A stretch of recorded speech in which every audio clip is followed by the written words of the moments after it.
E ele diz algumas coisas a respeito desse espinho na carne. Nós não sabemos muita coisa sobre a que ele se refere, porque o problema todo é como interpretar a palavra carne aqui. Se nós interpretarmos no seu sentido literal, como sendo o tecido que recobre o nosso corpo, então Paulo provavelmente está se referindo a uma aflição física, tipo uma doença, uma deficiência ou alguma coisa que produzisse dor física.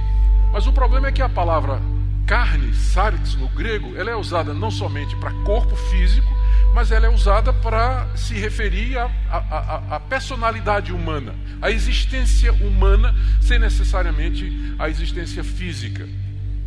Então, pode ser uma aflição de natureza espiritual. Certamente não é um pecado de Paulo. Não é porque é dito que é externo, é um mensageiro de Satanás que vem. Então não é que Paulo sofria com uma tentação de riqueza, por exemplo. Alguns acham que pode ter sido. Mas o que quer que tenha sido, não era alguma falha de caráter na vida do apóstolo Paulo. Mas era um sofrimento externo que era causado a ele, vinha de fora e que era causado para ele. O que a gente sabe é o seguinte: primeiro, que era uma coisa extremamente dolorosa. A palavra que é usada aqui para espinho é uma palavra grega, skalops, que significa também estaca. Ela é usada em alguma literatura da época de Paulo para se referir àquelas estacas ou pedaços de madeira afiados que eram introduzidos nos corpos de condenados para produzir uma morte lenta e agonizante. Era o empalamento. E o instrumento do empalamento eram essas estacas de madeira pontiagudas. E às vezes na literatura elas são referidas exatamente com essa mesma palavra que Paulo está usando aqui. Talvez é mais do que um espinho, porque um espinho causa incômodo, não é? Mas o que Paulo está falando aqui é de algo doloroso. Ninguém ora 3 vezes a Deus para tirar uma felpa, não é? Uma lasca de madeira que entrou embaixo da unha. Ninguém faz isso, né, 3 vezes, insiste com Deus a respeito disso. Portanto, é provável que quando a gente vai ler aqui essa descrição, um espinho na carne, que Paulo, na verdade, está falando de uma estaca que lhe era cravada na carne, provocando uma dor muito intensa, um sofrimento muito intenso. Carne aqui, quer seja no sentido físico ou no sentido da sua existência. Era um sofrimento penetrante, agudo, era algo extremamente doloroso que fazia com que Paulo vivesse debaixo de dor.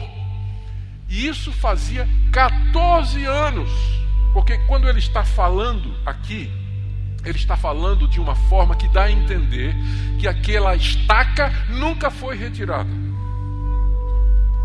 Fazia 14 anos que ele vinha com isso cravado em si.